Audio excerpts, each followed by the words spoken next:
Get ready to be jolted out of the ordinary and into a world where conversations are charged with intensity and facts. The Lightning Strike Talk Radio with your host, Mohammed Fahim, broadcasting live from the heart of the city on Chicago's Progressive Talk Radio, WCPT 820 AM. Welcome to a radio show that charges through the airwaves with an electricity like no other. Here's your host, Mohammed Fahim. Good morning, folks. Welcome back. And to introduce our person of the week, Dr. Sheila White. Dr. White. Good morning. And Mohammed, that commentary was so good. Unity is strength. And I am really excited to have our guest with us today, which is our person of the week. A lot happening in Chicago on this snowy day, and there's a lot of ice out there, not just on the roads, but the other type of ice. Our special guest today is Uxmar Torres, and he actually is a poet. And he wrote a poem which is called "The Wrong Ice is Melting."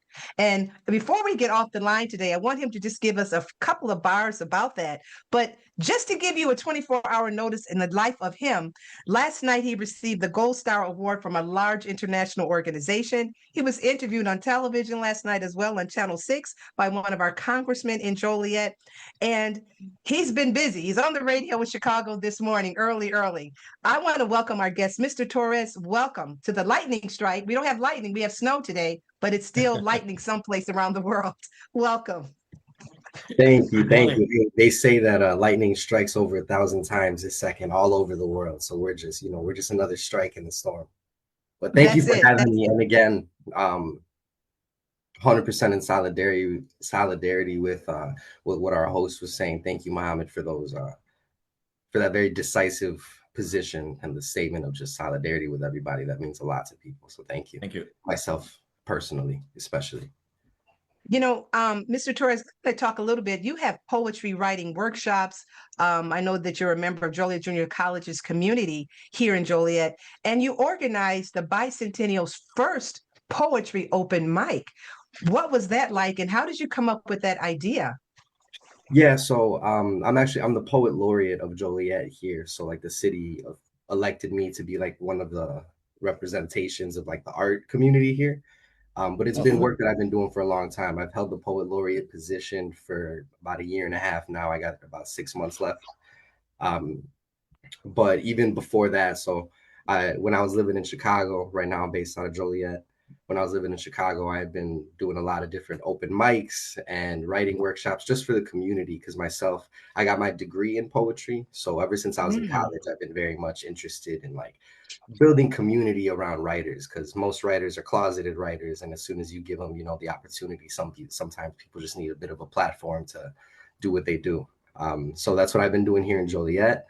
I do it a lot in elementary schools and middle schools, do talks, show kids that poetry could be cool. It's not just, it's not just two roads diverged in the yellow wood.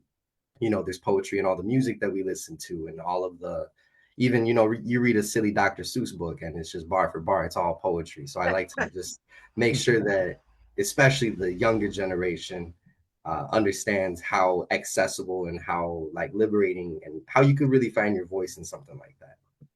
Now, when is the next poetry open mic that you're planning? When will the next one be? The next official one is going to be the National Poetry Month open mic. So I host that here in the city. We get a really good turnout. It's the first National Poetry Month open mic that has been put together for Joliet. So this upcoming April will be the third one.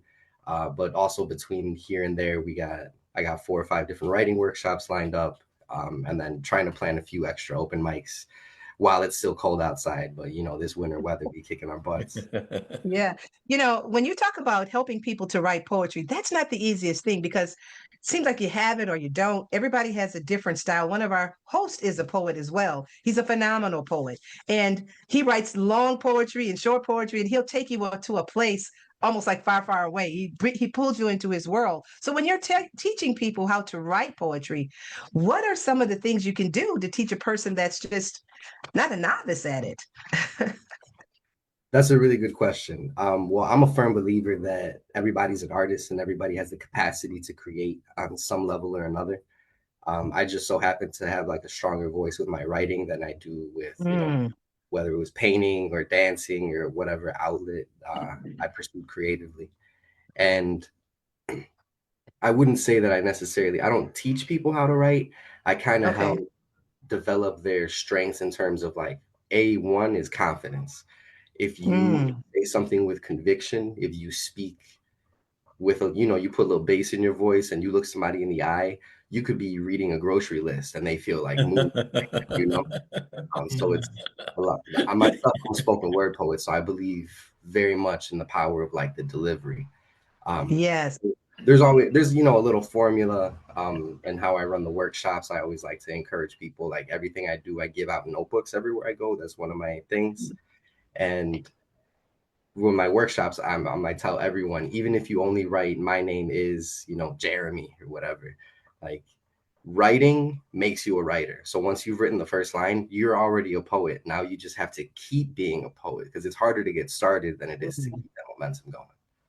Wow. Now, you had wrote a poem, The Wrong Ice is Melting. Could you give us a few bars of that? Because people, when you hear the word ice, we're not just thinking Chicago and the snow and the ice and things. Some people are terrorized by the ice, the other type of ice. But give us a few bars of The Wrong Ice is Melting. Sure. And feel free to spit it out in your form that you would spit it out if you were on stage. I stay ready. You ain't got to worry. Um, this is from the beginning of it. What if you woke up quick to a rattling chain link at Camp America, where they make you pee where you drink? And now imagine waking up to a missing mother and father after sleeping on concrete and sipping on toilet water. There's not a moment that my mind blinks or pretends that they have not deported my family and my friends. My hands feel powerless, but still I'll raise a fist. I use the words that the Lord gave me to write like this. I wrote a letter for Boer, but the judge wanted more. They didn't let him see his kids before they sent him out the door. Now, we can't save everybody, but we can educate. We have to know our rights, how to protect ourselves, and how to mediate. Not everyone's had opportunities like I did. I'm first generation middle school, high school, and college. I'm first generation Jew soily, and so I use it. And I'll exercise my freedom of speech until I lose it. And so this is a call to impeach every midday marauder and a PSA that Flint, Michigan still does not have clean water.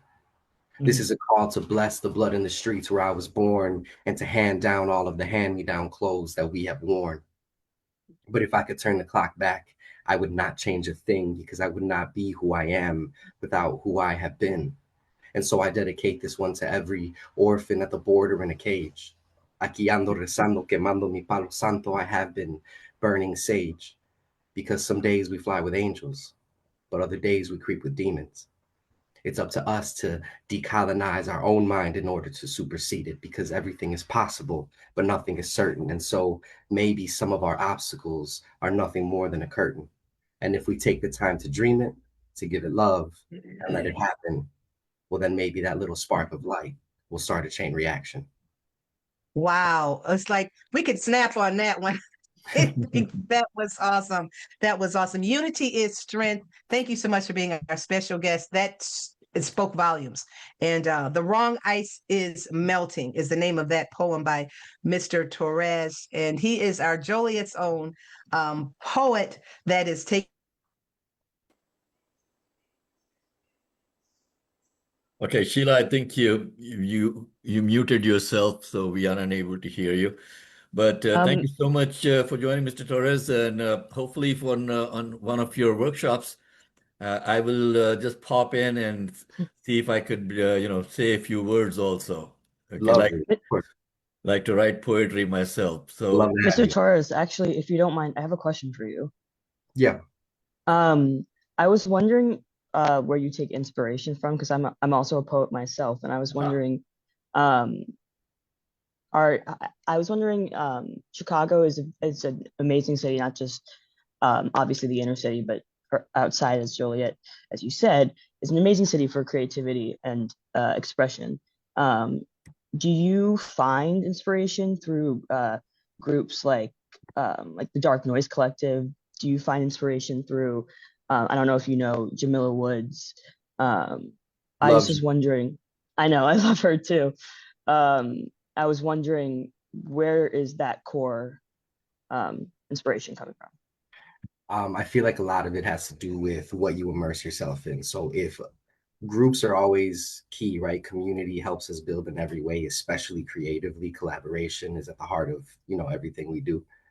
Um, I personally, I've grown up with a lot of friends who've always made music, so I find a lot of inspiration just from, any collective, whatever it may be. But my people I grew up with are definitely like top tier in inspiration, as well as like different music artists that operate within the city.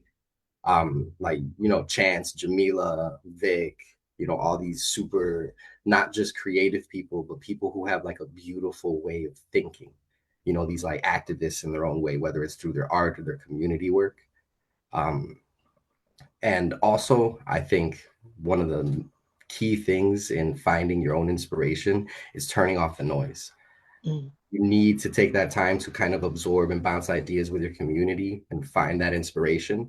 But it's not until you got to cut the screens out, you got to turn the lights down, and you need to kind of look within to find the spark that's kind of already there. You got a flame in you. You got to tend to it. You got to help it grow. Thank you.